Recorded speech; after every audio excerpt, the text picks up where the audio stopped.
Como podéis ver en esta presentación, en esta primera diapositiva de presentación, pues hay dos vertientes de la situación de posguerra, una que podemos entender positiva, porque supone la creación de un instrumento de paz, deberíamos decir, un instrumento como la Organización de las Naciones Unidas,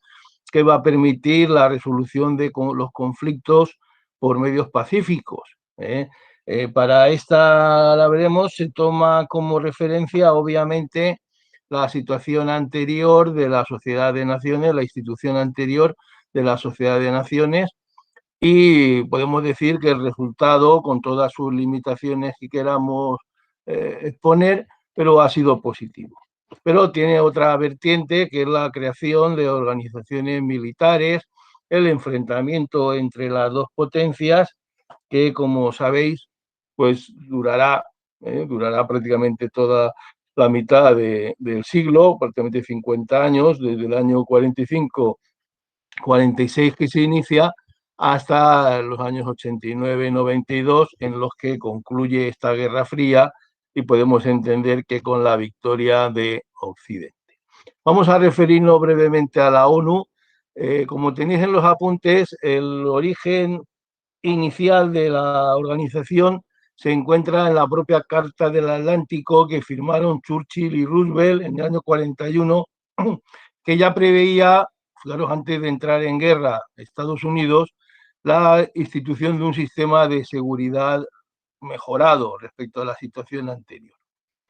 Como dije el otro día, URSS había sido expulsada de la Sociedad de Naciones y por eso no estaba de acuerdo con recuperar esta institución, que además tenía, como se vio, grandes limitaciones. Se hizo una declaración en Washington en el año 42, luego en la conferencia de Dumbarton Oaks también se fueron matizando para establecer dos categorías, podríamos decir, de países, los países, las potencias, ¿no? Y el resto de países, con presencia de estas potencias en el Consejo de Seguridad, como veremos, y su famoso derecho de veto.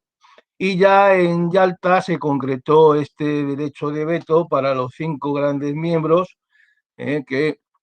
eran en última instancia las potencias vencedoras de la guerra, Estados Unidos, Inglaterra, Francia, la URSS y China. Aunque China, en fin, saldrá de la ONU y luego volverá, como sabéis, pues cuando ha vuelto ha mantenido su derecho de veto. Concretamente, se puede decir que se crea la organización en la Carta de las Naciones Unidas de la Conferencia de San Francisco. Sus objetivos son mantener la paz y la seguridad, las relaciones, fomentar las relaciones de amistad entre los pueblos, la cooperación internacional en la solución de problemas que afecten a todos, el respeto a los derechos humanos y libertades fundamentales, y servir para armonizar los esfuerzos para alcanzar estos objetivos comunes. Los principios, el primero es el de la igualdad soberana de todos sus miembros, lo cual no deja de ser una falsedad implícita en cuanto que partimos de la base de que hay dos tipos de países con diferentes derechos. Por otra parte, está el arreglo, la solución de las controversias por medios pacíficos, que es el verdaderamente importante. La colaboración con la propia ONU, la abstención en las relaciones internacionales de recurrir a la amenaza o a la fuerza, y la no interferencia en los asuntos internos de los países, y por otra parte también una relación con los países que no son miembros para, perdonad que me admita yo para poder ver la imagen. Y por lo tanto los países no miembros de alguna manera también quedan un poco afectados porque están los demás países empujando a que actúen conforme a estos principios. Lo más importante son los órganos, esa finalidad que hemos dicho, y los órganos. el Consejo de Seguridad, la Asamblea General y la Secretaría. El Consejo de Seguridad, no hace falta decirlo, es el más importante. Lo forman 5 miembros permanentes, que hemos dicho ya sus nombres, las potencias vencedoras, y 10 no permanentes. Y sus resoluciones son obligatorias para los estados generales. Como hemos dicho, las grandes potencias tienen derecho de veto y puede este Consejo organizar un ejército formado por los conocidos cascos azules, así como imponer sanciones económicas. ¿eh? En principio, el ejército, su finalidad es la pacificación,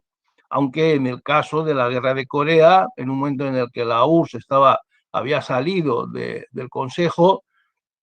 por motu propio, pues fue utilizado para movilizar fuerzas para la defensa de Corea del Sur. Pero eso ya entra en la microhistoria que no tenemos tiempo a desarrollar. Hay que decir que, bueno, aquí veis una imagen del Consejo de Seguridad,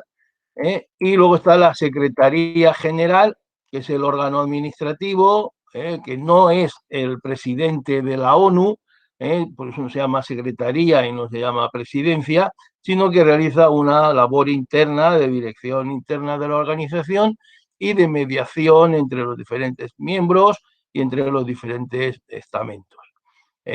También, lógicamente, la Asamblea General, donde todos los países tienen igualdad de votos y con unas competencias, por lo tanto, muy limitadas. Las competencias de elección de los miembros no permanentes, admisión de nuevos miembros y nombramiento del secretario general, pero a propuesta del Consejo de Seguridad. Lo más importante es que las decisiones de la Asamblea General, que deben ser adoptadas por los 2/3, solo tienen carácter de recomendación, mientras que, como habíamos dicho, las del Consejo de Seguridad se supone que tienen un carácter imperativo, es decir, que son obligatorias para los propios miembros de la ONU. Aquí veis a Antonio Guterres, el portugués, que es el actual secretario general de la organización, y aquí vemos pues, Kofi Annan, Ban Ki-moon, otros nombres que os sonarán, que son sus predecesores en el cargo. Pero además de estos cargos,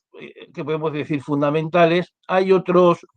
órganos, además de estos órganos fundamentales, hay otros que podemos entender secundarios, pero que realizan una importante labor, como la Corte Internacional de Justicia de La Haya, el Consejo Económico y Social, el Consejo de Administración Fiduciaria para administrar los territorios encomendados a la ONU, el Fondo Monetario Internacional y el Banco Mundial o Banco Internacional de Desarrollo, y otros que nos suenan con un carácter, podemos decir, más benéfico o más beneficioso para la comunidad, o que nosotros lo conocemos mejor, aunque el Fondo Monetario es muy criticado, como el Banco Mundial, pues han aportado capitales para la reconstrucción de muchos países, pero evidentemente para el hombre de la calle, organizaciones como la UNESCO, la FAO o UNICEF, pues realizan una labor extraordinaria, podemos decir, a nivel mundial, contra la lucha contra el hambre, la lucha por la cultura y la defensa de la vida de los niños, como sabéis. Bueno, con esta pequeña introducción sobre la ONU, que debéis por lo menos explicar brevemente esos órganos principales, el derecho de veto de las potencias y referir también brevemente los órganos secundarios, pasamos a la Guerra Fría propiamente dicha. Lo primero que tenemos que hacer es definirla, aunque de alguna manera su propio nombre ya nos dice lo que es. Se trata de un conflicto ideológico fundamentalmente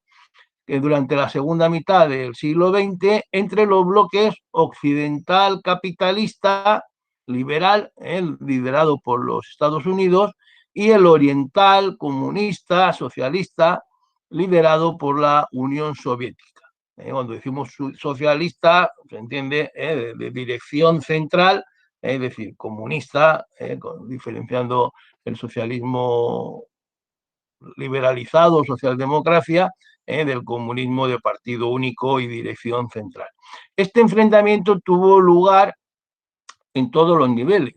primero ideológico, político, económico, informativo, tecnológico, la guerra del espacio, por ejemplo, es un ejemplo de esto, pero sobre todo militar. Militar, aunque no en un conflicto directo entre las dos potencias, cuyas tropas nunca se llegaron a enfrentar. Hubo enfrentamientos de Estados Unidos con China,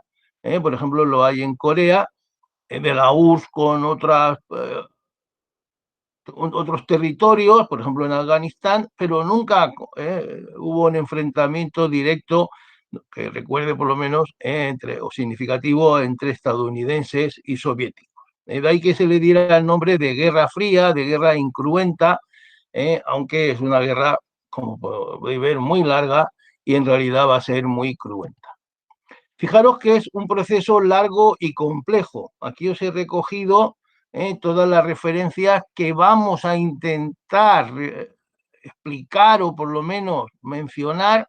aunque en un tema en el que habéis hablado ya de la preguerra, de la guerra mundial en sus dos frentes, os encontraréis con el problema de que difícilmente podéis explicar todas estas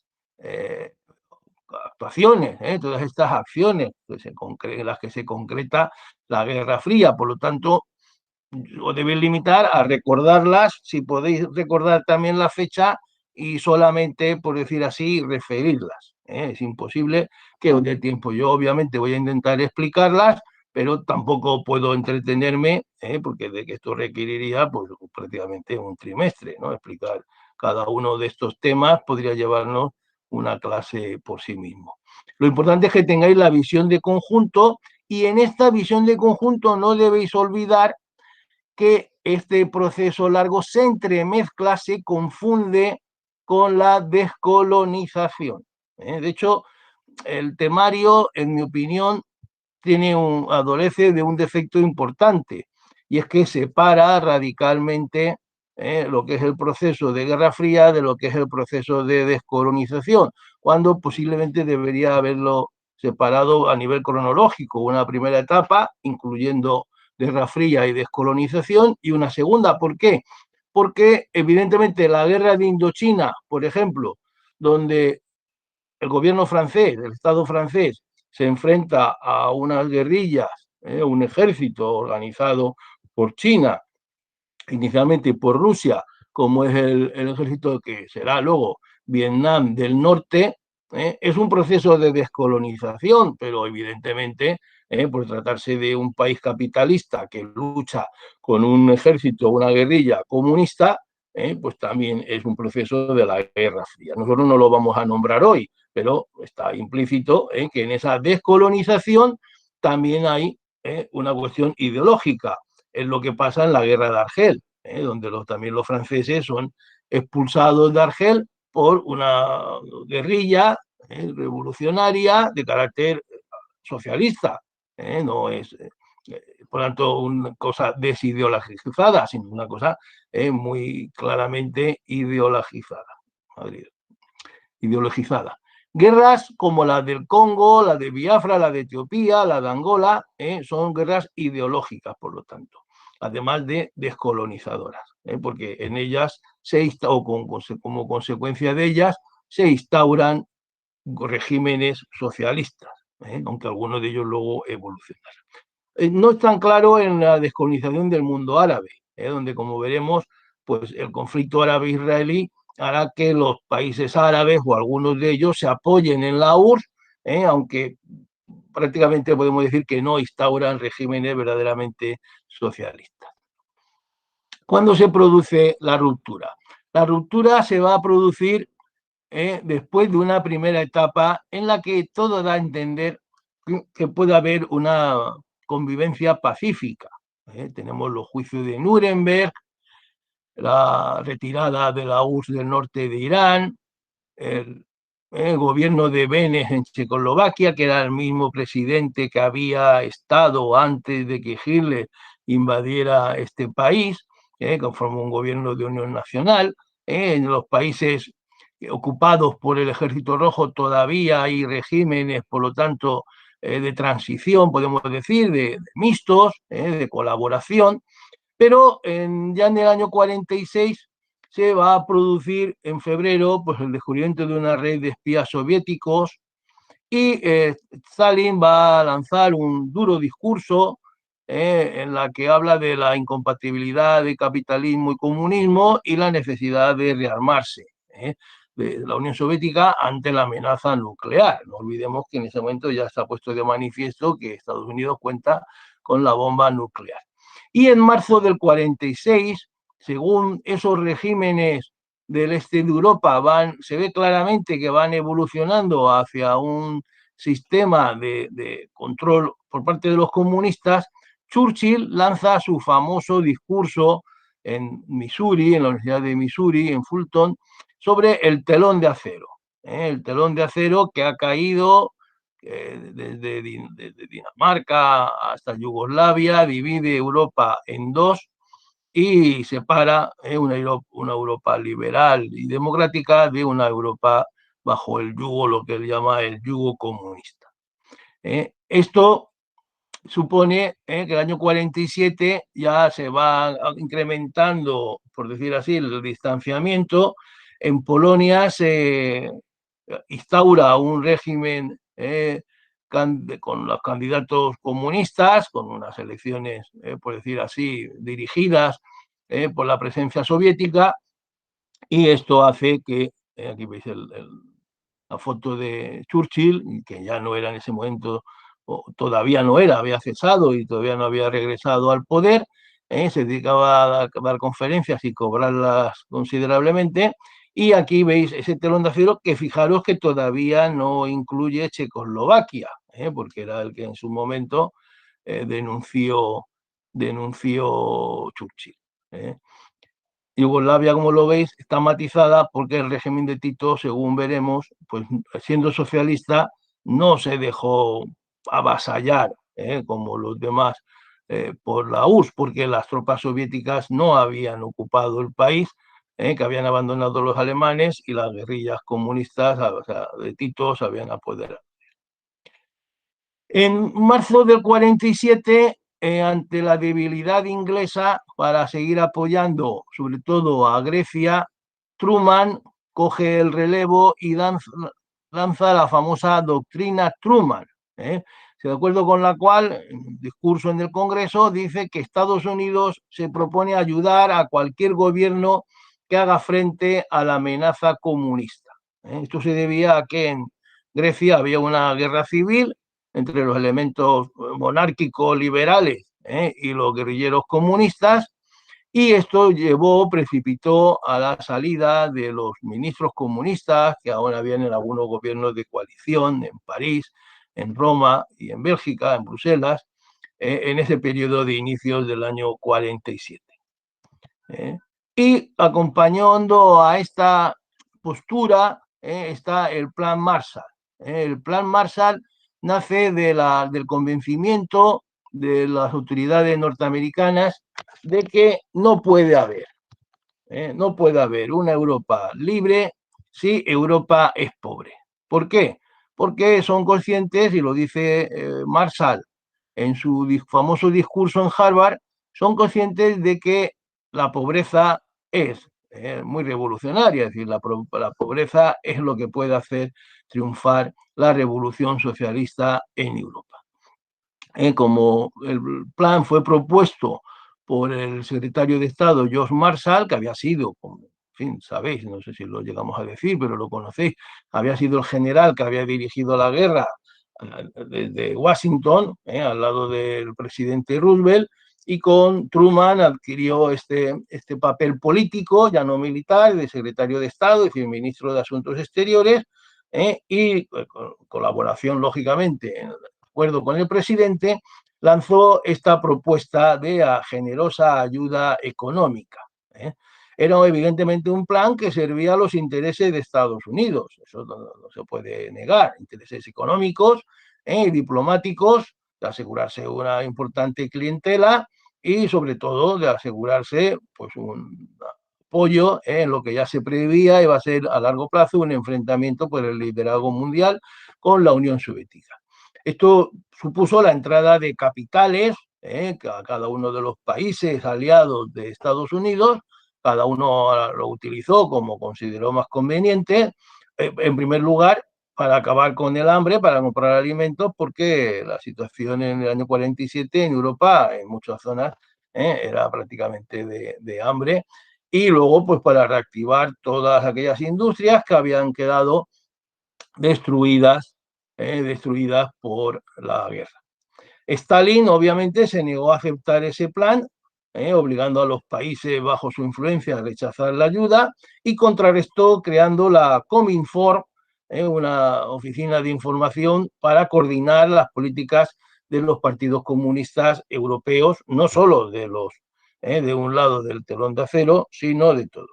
Y un ministro, un colaborador de Stalin, lanzó la doctrina Jandov, Andrei Jandov, que era, por decir así, la respuesta a la doctrina Truman en el mismo sentido, que la división del mundo en dos bloques y la necesidad de los países socialistas de defenderse bajo el liderazgo de Moscú. Aquí vemos los carteles del Plan Marshall y el mapa de Europa con la ayuda recibida por cada uno de los países, donde veis claramente el vacío de España, que no recibió nada en este momento. Luego, cuando venga Eisenhower, llegarán algunas migajas, cuando se establezcan, como sabéis, las bases americanas en España. Pero, como podéis ver, la ayuda más importante pues, fue lógicamente para sus principales aliados, Inglaterra o Gran Bretaña, y en menor medida para Francia, Alemania e Italia. Aquí vemos un gráfico, dos gráficos, donde se ve pues, la ayuda por países. El Reino Unido y Francia se llevan la parte del león, por decirlo así. Y fijaros que, a grosso modo, ¿a qué se dedicó? A la agroalimentación, es decir, a reactivar la agricultura, a dar de comer y mejorar la atención alimentaria a la población, a la compra de productos elaborados o semi-elaborados, pero también a inversiones en la industria de la energía y de la mecánica. Por ejemplo, los alemanes se preocuparon mucho de reactivar toda su industria automovilística, que si ya era prestigiosa antes de la guerra, pues como sabéis, hoy, y después de este plan Marshall, pues es posiblemente una de las mejores del mundo. Los Mercedes, los BMW, los Audi, etcétera, sufrieron un refuerzo de inversor con este plan Marshall y podemos decir que salieron muy favorablemente de la crisis que padecían. En el año 48 se puede decir que ya la Guerra Fría está desbordada. Una tras otra, las naciones controladas por el Ejército Rojo, ocupadas por el Ejército Rojo, fueron pasando a ser democracias populares con un mismo esquema: partido único, nacionalización y censura total de los medios de comunicación, colectivización de la tierra, planificación económica centralizada, digamos una economía de dirección central, priorización de la industria de base frente a la manufacturera y persecución de cualquier tipo de disidencia. Se extiende, por lo tanto, el modelo soviético al resto de países. Y en un ejemplo de ello lo constituye el golpe de Praga, en febrero del 48, cuando en Checoslovaquia los comunistas se hacen con el poder después de una huelga general apoyada por un ejército de milicianos trabajadores que frenan cualquier resistencia, expulsan al presidente Berg, que habíamos dicho anteriormente, que lo había sido antes de la guerra, Bernes, y la democracia pues se ve convertida en una democracia popular. Ya hemos dicho que, en cambio, en la Yugoslavia de Tito, que no había sido ocupada por el Ejército Rojo, pues este mariscal guerrillero pues va a realizar una política socialista diferente, que va a chocar en buena medida con el Kremlin, porque frente a una economía de dirección central y estatalista,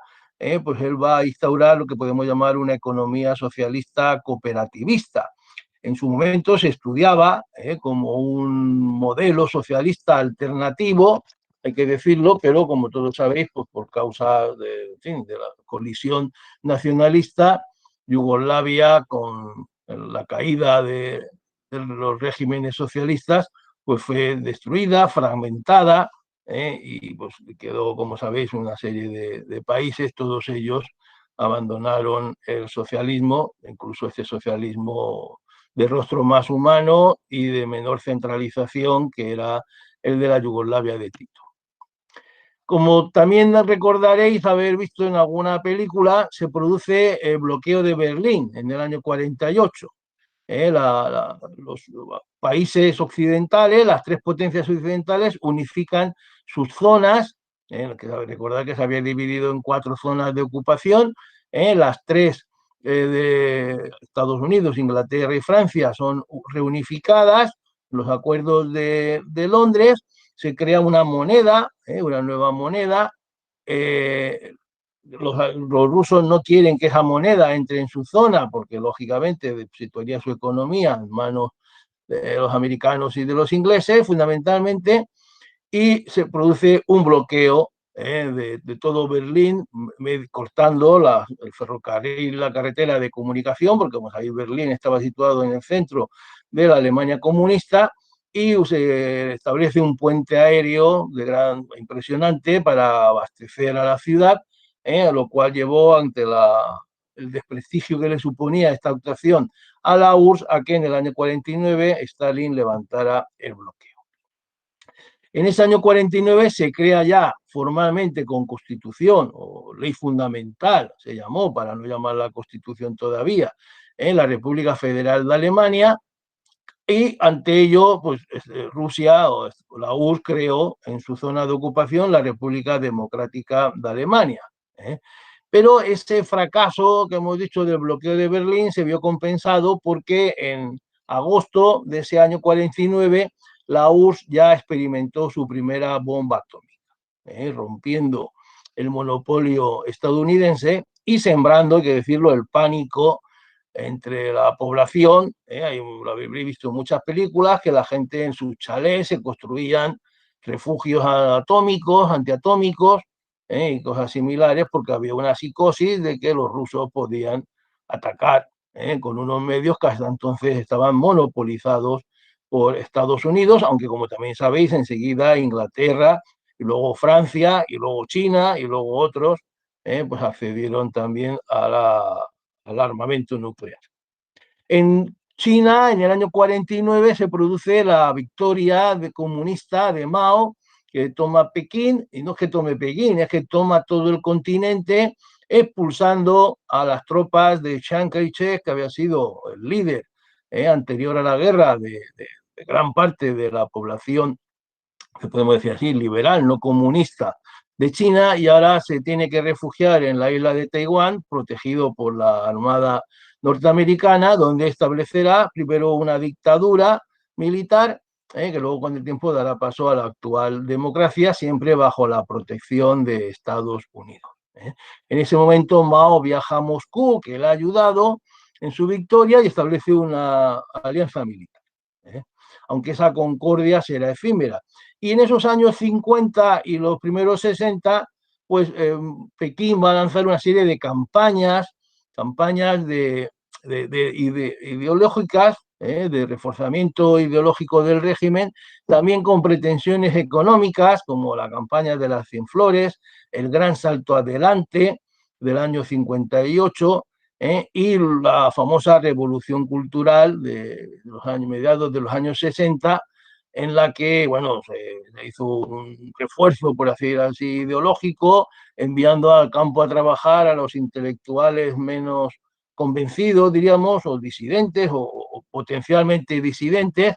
y aunque ideológicamente el régimen puede decirse que salió reforzado de estas campañas, sin embargo, económicamente no. Económicamente, a finales de los 60, hacia el año 70, China era un lugar muy atrasado, donde el régimen político aplastaba una situación, aplastaba un pueblo que padecía una situación económica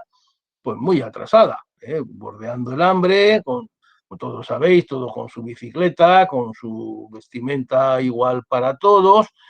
nada que ver con la China que vosotros más jóvenes habéis conocido posterior a Chiang Kai-shek y sus recursos económicos hoy en expansión. Como sabéis, se practicaba, imitando también a lo que se había hecho con Stalin, pero llegando todavía a un grado mayor, mayor de paroxismo, el culto a la personalidad del líder, Mao, en carteles, en todo tipo de actuaciones, de actos multitudinarios, y la difusión, como todos sabéis, del libro rojo de Mao, donde estaba su doctrina, que era de lectura y difusión obligatoria. En el año 50 se va a producir uno de los primeros enfrentamientos armados entre los dos bloques, la llamada Guerra de Corea. Como dijimos, la URSS había ocupado la zona norte en esos meses, semanas diríamos, de guerra en que atacó a Japón, y se había establecido el paralelo 38 como límite a la expansión soviética y norteamericana en la península, porque Corea desde el siglo XIX había sido ocupada por Japón, pero como se quiso devolver a Japón a sus fronteras antiguas, a sus fronteras antes de su intervencionismo, de su imperialismo de finales del XIX, pues se quedó ahí Corea dividida entre las dos potencias, y al estallar la Guerra Fría, pues no hubo ocasión ni intención por ninguna parte de la unificación.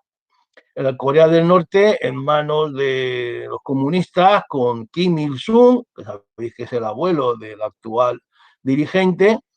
y en Corea del Sur una dictadura también de derecha militar pro-norteamericana, y se produce la invasión de Corea del Norte de ese territorio con un rápido avance que va a obligar a la intervención de Estados Unidos, que va prácticamente a ocupar casi toda la península, pero incluso llegando a atacar bases en China, bases en China, lo cual hará que China, ante la perspectiva de poder ser atacada o de que desaparezca un régimen, por decir así, ideológicamente próximo, pues va a intervenir, volviendo a estirar el frente, a tirar el frente hacia el sur, hasta que una última reacción norteamericana va a estabilizar prácticamente en el mismo lugar donde se había iniciado la guerra. Aquí en el mapa es como mejor lo podéis ver. Fijaros que la primera intervención de las fuerzas norcoreanas es muy rápida. Aquí veis el paralelo 38, cómo se ocupa rápidamente Seúl, que está situado muy cerca de la frontera. Avanzan en dos líneas paralelas a la costa y una central, y eso hace que desde Japón MacArthur, que en ese momento era podemos decir el virrey de Japón, reaccione ocupando una cabeza de puente, pero preparando una contraofensiva que podéis ver que se desarrolló, podéis ver las fechas prácticamente en un mes. Fijaros que en apenas 2 meses se produce que llegan los norcoreanos hasta el sur completamente de la península, pero también con la misma rapidez en otros 2 meses se va a producir la reacción norteamericana con desembarcos que podéis ver en el mapa como las flechas verdes en el este y el oeste de la península, y la retirada rapidísima de los norcoreanos ante la perspectiva de verse cercados, de verse embolsados por las fuerzas de desembarco. Pero ahí veis unas flechas amarillas, son los lugares que los americanos bombardean, los puentes, puentes sobre ríos por donde viene la ayuda china, y eso hace que China intervenga directamente, personalmente, directamente con su propio ejército rojo en la guerra, vuelve a mover el frente, como podéis ver, hacia debajo, hacia la parte baja del paralelo 38, y la última reacción norteamericana, como podéis ver, pues vuelve a situar prácticamente en el lugar de partida, donde, como sabéis, se encuentra actualmente. Como anécdota, sabéis que MacArthur llegó a pedir permiso en este momento de intervención de China, llegó a pedir permiso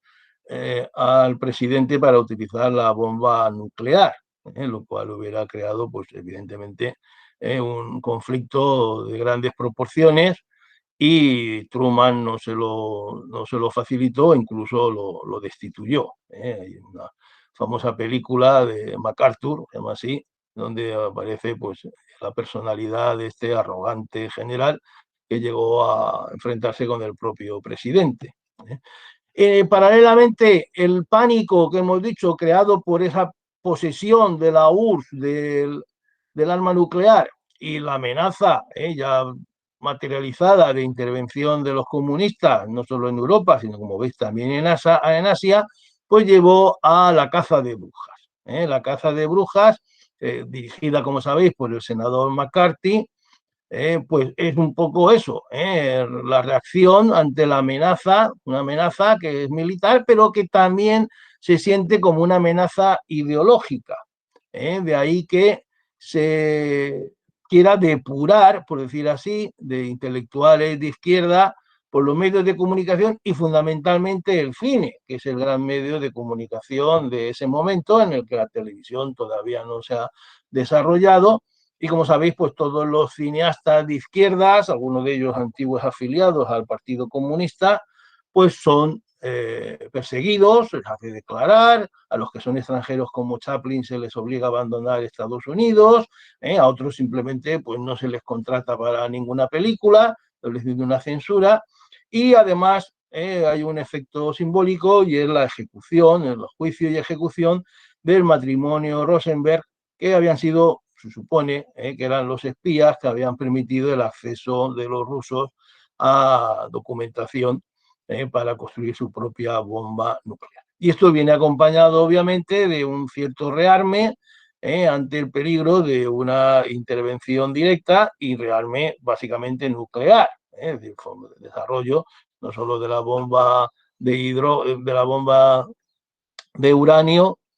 sino la de hidrógeno, que sabéis que va a ser una bomba mucho más potente, pero que también los rusos van a construir rápidamente. Aquí veis al senador McCarthy en una de sus famosas intervenciones, y los Rosenberg, que facilitaron la obtención de la bomba rusa y fueron ejecutados en la silla eléctrica en el año 53. Fijaros que Estados Unidos, para de alguna manera contrarrestar ese expansionismo soviético, va a establecer una red mundial de alianzas en todas las direcciones para fomentar el desarrollo económico y político de todos los países aliados, con inversiones. Lógicamente esto tiene un gasto en ayuda militar, en ayuda económica, la creación de la OCDE, Organización para el Comercio, la Cooperación y el Desarrollo, la propia OTAN, nace como Alianza Atlántica, es como se conoce, como sabéis, el Tratado de Río, que va a dar lugar posteriormente a la creación de la Organización de Estados Americanos, con prácticamente todos los países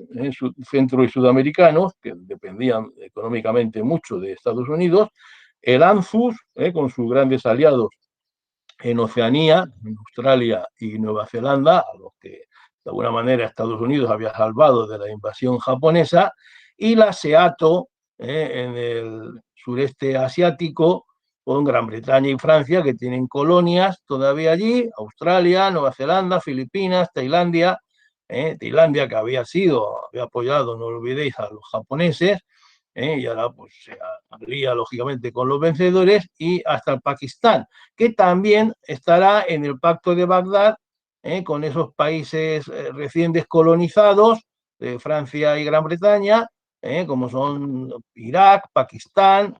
Irán y la propia Turquía. El bloque comunista pues reacciona lógicamente con el endurecimiento del sistema totalitario, que ya se había desarrollado en los años 30, como sabéis, por Stalin, con su sistema de colectivización agraria y la planificación económica, sobre todo basada en la industria pesada. Y después de la guerra se endurece, después de una etapa de cierta distensión por unificar ese esfuerzo patriótico contra el invasor alemán, Sabéis que la Segunda Guerra Mundial en Alemania, en Rusia no se llama así. En Rusia el nombre oficial que recibió fue Gran Guerra Patriótica, en un intento de darle un carácter más nacionalista que ideológico. Pero después de la guerra y en la situación de incluso hambre y de problemas de abastecimiento, pues se produce, y también para castigar a los colaboracionistas con los alemanes, pues se producen las grandes deportaciones masivas al Gulag, a veces de poblaciones enteras que son enviadas, por ejemplo, desde la península de Crimea a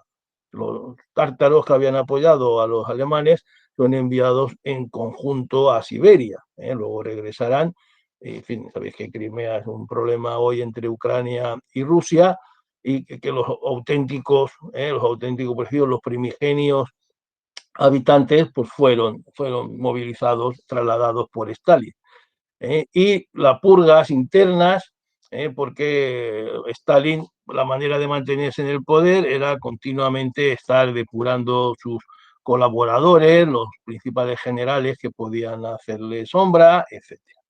También crea el Comecon como una organización económica para fomentar el desarrollo y la planificación de los intercambios entre los países, y el Pacto de Varsovia, claramente, como reacción a la creación de la OTAN, que es un pacto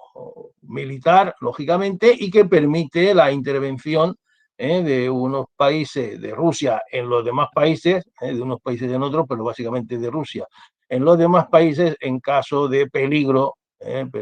decir, en caso de peligro de cambio de régimen, no solo de amenaza exterior. De nuevo, Yugoslavia se mantendrá al margen. Aquí vemos a Stalin, y fijaros que en Estados Unidos esa amenaza va a propiciar un cambio de régimen. Los demócratas que habían vencido desde la época de Roosevelt, desde el primer gobierno de Roosevelt, en los años 30, se había mantenido en el poder, había muerto Roosevelt después de 3 o 4 elecciones, había entrado Truman salió reelegido, pero ahora la amenaza va a propiciar un endurecimiento de la opinión pública que va a apoyar a Eisenhower, el general, como sabéis, que dirigió la conquista de Francia y de Alemania, que propone dos planteamientos. La regresión, el rollback, que es el retroceso a las posiciones de partida, es un nombre que viene del fútbol americano, rollback, es decir, hacer retroceder a los soviéticos a su lugar de origen, por decir así, y la doctrina de las represalias masivas, que supone que cualquier amenaza en cualquier lugar del mundo contra los intereses norteamericanos podrán ser respondidas por los americanos con el lanzamiento de bombas nucleares. Esta agresividad luego no se materializó en la realidad, hay que decirlo. Y en el otro lado, la muerte de Stalin a principios del 53, pues va a favorecer un cierto deshielo, como veremos, la coexistencia pacífica. Va a haber una reconciliación con Tito, se abandona Austria, de manera que se habla de distensión, aunque es verdad que en el 53 también, en julio, pues se van a reprimir algunas protestas en Berlín Oriental. Se produce así el deshielo. Se pone fin a la guerra de Corea en un armisticio, no un tratado de paz. Los acuerdos de Ginebra ponen fin a la guerra de Indochina, la de Francia, no la de Estados Unidos. Se abre esa reconciliación con Yugoslavia, el tratado de paz con Austria, y la denuncia por Khrushchev de los crímenes de Stalin, y el culto a la personalidad que se había producido. Pero en Polonia pues va a aparecer algunas manifestaciones obreras que van a propiciar de alguna manera la reacción soviética. Pero donde más se va a producir, o de una manera más violenta, el fin de ese deshielo, de esa distensión, es en Hungría. En Hungría se entró un nuevo comunista, Imre Nagy, y dirigió, encabezó, de alguna manera, el sentimiento popular de apertura, aceptando la libertad de asociación política y la proclamación de la neutralidad de Hungría, proponiendo incluso el abandono del Pacto de Varsovia. Esto propició que parte del Partido Comunista, lógicamente, le diera la espalda, y que los rusos, lo más importante, que los rusos, los carros soviéticos, entraran en Budapest ahogando en sangre la revolución con duros combates. El propio Nagy será ejecutado 2 años después de estar preso un par de años, acabará siendo ejecutado. Aquí lo veis, que en fin, se produce esa entrada imparable de los carros soviéticos, porque la población poca resistencia le pudo oponer. Se abre ahí el periodo de alternancia, lo que se llama el frío y el calor. Por una parte, el equilibrio del terror, certeza de la mutua destrucción, el adelanto en la carrera espacial de los rusos con el lanzamiento del Sputnik, que de alguna manera también estimuló la reacción norteamericana, como sabéis, y alternando con movimientos de tensión y de distensión. De hecho, Khrushchev visitó Estados Unidos, se encontró con Eisenhower, parecía que había ahí una época de distensión, pero era un mero espejismo, porque los norteamericanos espiaban, lógicamente, con los famosos U-2, y uno de estos aviones fue abatido sobre el territorio soviético de Siberia, y eso llevó a que el propio Khrushchev, en su famosa actuación en la ONU, golpeara con el zapato encima del estrado protestando por esa actuación. Al entrar Kennedy en el gobierno, a principios del 61, se suaviza la reacción, y frente a las represalias masivas de la etapa republicana, no olvidéis que Kennedy es demócrata, pues se instaura la política por McNamara, que era su secretario de Defensa, de la respuesta flexible, de que reaccionaremos según nos ataquen, no de golpe ante cualquier amenaza una defensa nuclear. En el año 62 se produce la crisis de los misiles de Cuba, que va a ser uno de los momentos, como sabéis, en los que va a haber mayor peligro de guerra nuclear. Aquí vemos, en el año 59, aunque la foto tapa la fecha, la reunión de Khrushchev, la visita de Khrushchev a Eisenhower con sus respectivas esposas, pero en el año 60, aquí la foto no coge el momento en el que se quita el zapato, pero es auténtico, que golpeó con el zapato sobre el estrado ese en el que está. Y se produce también en el año 60 la ruptura entre la China comunista y la Unión Soviética. En el fondo lo que se trata es de disputarse el liderazgo mundial del comunismo, y los chinos critican el revisionismo del Kremlin, la desestalinización, y se llegó a la retirada de consejeros y técnicos de China, y el apoyo de la URSS sin éxito, hay que decirlo, en un conflicto armado que hubo entre China y la India por las zonas del Tíbet. En el año 61,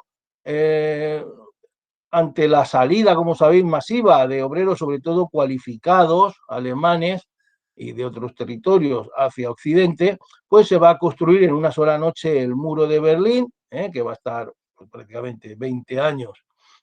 casi 30 años construido, sin previo aviso, dividiendo en dos la ciudad, pero no solo la ciudad, sino también la frontera entre las dos Alemanias. Aquí lo veis, todo lo recordáis. Esto luego, igual que se hizo en su día con la Bastilla, pues esto luego se rompió, se destrozó y se vendieron las piedras. Yo tengo un trocito de muro de Berlín que me trajo un amigo de los años 90, que lo compró en Berlín, en Alemania. Y en el año 62 se produce la crisis de los misiles, como todos también habréis visto en algunas de las películas, pues se produce la invasión de la bahía de Cochinos como reacción ante la caída de Batista a manos de los guerrilleros castristas. Esto empuja a Castro hacia la URSS, que despliega los misiles en su territorio, lo cual es conocido por los aviones espías, y se produce el famoso bloqueo, con esa amenaza de guerra nuclear, que terminó, como sabéis, pues con el retroceso de los barcos soviéticos, pero con un acuerdo por el que la URSS no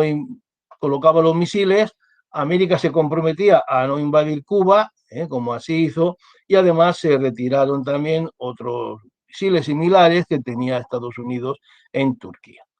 Aquí veis las famosas imágenes, los carteles de Patria o Muerte venceremos, del castrismo, y ese momento de tensión internacional. Esa solución que se dio, lo que se llamó la distensión, se creó, por ejemplo, el teléfono rojo en 1963 para que haya una comunicación directa entre los líderes, entre ambos líderes, y empezaron los acuerdos de control armamentístico, buscando la paridad nuclear en ese equilibrio del terror, de que los dos tenemos ya demasiadas armas, nos podemos destruir. El teléfono impide que haya un accidente o una mala interpretación, y vamos a buscar acuerdos que nos permitan utilizar esos recursos en otras cuestiones, ¿no? Entonces aparece el Tratado de No Proliferación y el SALT I, que luego fue mejorado, como sabéis, posteriormente. Estalla la guerra del Vietnam. Entre el año 61 y 63 empezaron a enviar consejeros, había una guerra entre el norte comunista y el sur, donde los franceses habían dejado un régimen, por decir así, capitalista, y esta intervención norteamericana, que primero era modesta, pero fue creciendo, sin que existiera una declaración expresa de guerra, sino meramente una autorización al presidente para solucionar un conflicto mundial puntual, que le llevó a llevar hasta 500.000 de soldados en el año 67 al presidente Johnson, que sabéis que había sustituido a Kennedy y había sido asesinado. La gran superpotencia no pudo derrotar al ejército y a la guerrilla comunista. Sabéis que intervenía por una parte la guerrilla del Vietcong y por otra parte el ejército de Corea del Norte. Era un ejército muy experimentado, muy preparado, muy esforzado después de la guerra contra los franceses, y la guerrilla, como sabéis, pues practicaba la guerra de guerrillas, valga la redundancia, dentro de la selva, lo cual hacía que continuamente estuvieran acosados los norteamericanos, y Nixon, ante la perspectiva de o intervenir en una guerra masiva o retirarse, pues optó por esta segunda opción, porque no podía mantener políticamente el desgaste que suponía la muerte continuada, la llegada continuada de jóvenes muertos con sus ataúdes a las poblaciones de Estados Unidos. Firmó el Tratado de París, dejando al ejército de Vietnam del Sur abastecido y preparado, pero este abastecimiento y esta preparación pues no fueron suficientes para impedir que los comunistas ganaran la guerra y tomaran Saigón en el año 75, como sabéis. Pero su reacción fue colaborar con la China de Mao, y la famosa democracia del ping-pong estableció un acuerdo. En el año 68 se produce la primavera de Praga, que es repetir lo mismo de Hungría. Hay una apertura con Dubček, el cual tuvo más suerte que Nagy, que no fue ejecutado, pero pasó lo mismo. Los rusos, ante la amenaza de una revolución en su territorio, pues acabaron invadiendo Praga, aunque en este caso pues no fue una invasión tan violenta porque la resistencia no fue tan fuerte como en Hungría. Aquí lo vemos, la gente tal, pero al final pues fueron. Y la reacción norteamericana, pues evidentemente fue en su patio trasero también actuar en el mismo sentido que los rusos, solo que lo hacían apoyando las dictaduras militares, sobre todo sudamericanas, pero también en algunos países asiáticos, y el ejemplo paradigmático es el golpe de Chile, con, como todos sabéis, Pinochet derrocando a Salvador Allende y acabando, por lo tanto, con un régimen democrático, prosocialista, aunque no era todavía o no era un socialismo de tipo castrista, ni mucho menos. El avance soviético en ese momento, vamos a ir terminando, parecía imparable. Se hizo una conferencia de seguridad pero en el año 75 para reconocer las fronteras, pero daba la impresión a nivel mundial, con esta etapa de Brezhnev, el final de Brezhnev, de que la expansión soviética se producía en todos los campos. Hemos hablado de Vietnam, los yemes rojos en Camboya, los prochinos derrotaron a los prochinos de Pol Pot, porque también entre las potencias comunistas había una rivalidad, los sandinistas derrotaron al dictador pro-norteamericano Somoza en Nicaragua, en Etiopía se impuso un régimen marxista aliado de la Unión Soviética, la caída del colonialismo portugués después de la Revolución de los Claveles del año 75 produjo una guerra y una victoria comunista con ayuda cubana, hay que decirlo, tanto en Angola como en Mozambique, y en los países árabes, ante el apoyo que había venido prestando y que prestó Estados Unidos a Israel, en la guerra de los 6 días, en la guerra del Yom Kippur, que veremos el próximo día, pues también, lógicamente, eso les empujaba hacia el ámbito de la Unión Soviética. Si vemos el mapa mundi del año 59, fijaros cómo los regímenes comunistas, que están en rojo, pues se limitan a la URSS y al este de Europa. Sin embargo, en el año 80, fijaros cómo se han extendido, lo vemos en Vietnam, lo vemos en Etiopía, lo vemos en Angola, Mozambique, lo vemos también su influencia en el Magreb, en Libia, donde, en fin, Gaddafi al principio era socialista, o decía que era socialista, en Argel, que también había un cierto socialismo, con también presencia en Sudamérica, aparte de Cuba, y esto daba que pensar de que el expansionismo soviético iba a continuar y que Occidente estaba a la defensiva. Pero fue la invasión de Afganistán en el año 79, los 10 años de guerra, después de un fracaso, en fin, de una guerra civil, llevó a los comunistas a pedir el auxilio de los soviéticos, que tuvieron que intervenir directamente y invadieron todo el país. Esto fue un error estratégico porque, como se dijo en su día, Afganistán fue el Vietnam de los rusos. Se produjo una reacción norteamericana de apoyo a la guerrilla islámica por todos los medios, se desencadenó una nueva guerra fría y el fracaso ruso en Afganistán será tremendo, tremendo, en prestigio, en recursos humanos, económico, y esto llevó a que Reagan, que había llegado a la presidencia después de la etapa, en fin, una etapa blanda anterior, de decisión, diríamos, pues Reagan instaure, como todos sabéis, la iniciativa de defensa estratégica PLANTE, porque esto ni siquiera ahora se ha completado, que se llamó la Guerra de las Galaxias, como veremos en días posteriores, y esto producirá que la URSS no pueda hacer ese esfuerzo económico que iba a realizar o que planteaba Reagan y que colapse en sí misma con la entrada de un gobernante Gorbachev que se daba cuenta que si no se modificaba se hundía el régimen. Esto, como sabéis, lo veremos otro día al hablar precisamente del fin del socialismo real. Simplemente ahora lo esbozamos para dejar claro que Occidente ganará la Guerra Fría. Y lo hará en ese periodo desde el año 89 y el año 92. La causa será no solo la guerra de Afganistán, sino fundamentalmente el colapso interno del régimen soviético, pero propiciado por esa amenaza de la carrera armamentística espacial. No olvidéis que hablamos de armas situadas en el espacio para destruir los misiles balísticos, de ahí el nombre de Guerra de las Galaxias, y eso promoverá que Gorbachev pues, realice un cambio radical que en su día estudiaremos. El año 89 se derrumbará el dominio soviético en Europa y después, como todos sabéis, pues también un golpe de Estado propiciará un cambio en la propia Rusia, en la propia URSS y su desmoronamiento, apareciendo países nuevos, no solo países independientes, los que habían pertenecido a la órbita soviética, sino dentro de la Unión Soviética apareciendo una serie de países que en su día comentaremos. Aquí vemos Afganistán,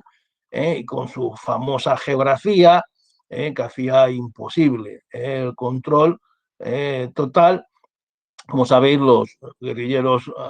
árabes o islamistas fueron abastecidos, por ejemplo, con misiles anticarro y misiles contra helicópteros, porque la geografía exigía pues, medios aéreos de comunicación, y el fracaso soviético fue tremendo ante el empecinamiento de estos islamistas que siguen en guerra, como sabéis, o han estado en guerra prácticamente desde hace 40 años. Extensión cultural, y con eso terminamos. Yo recomiendo que os leáis La insoportable levedad del ser, de Milan Kundera, que es checo, si no recuerdo mal, y refleja perfectamente lo que era el entorno de esas revueltas de primavera de Praga y esa situación del control comunista. Y películas, pues películas hay de todo tipo. El tercer hombre refleja pues la Austria, como sabéis, bajo las potencias vencedoras, pero la gran película de la Guerra Fría, sin ninguna duda, es Teléfono Rojo, volamos hacia Moscú, una película de humor de Stanley Kubrick, pero que refleja muy bien la tensión. También Cortina rasgada de Hitchcock, de Paul Newman, que cruza, es un científico que se pasa al otro lado, pero en realidad es un espía, o Desaparecido de Costa Gravas, donde sabéis que se analiza el golpe de Pinochet, la Casa Rusia, con la cosa de los espías, y la caza de brujas, que, en fin, refleja esa persecución de los liberales y de los izquierdistas.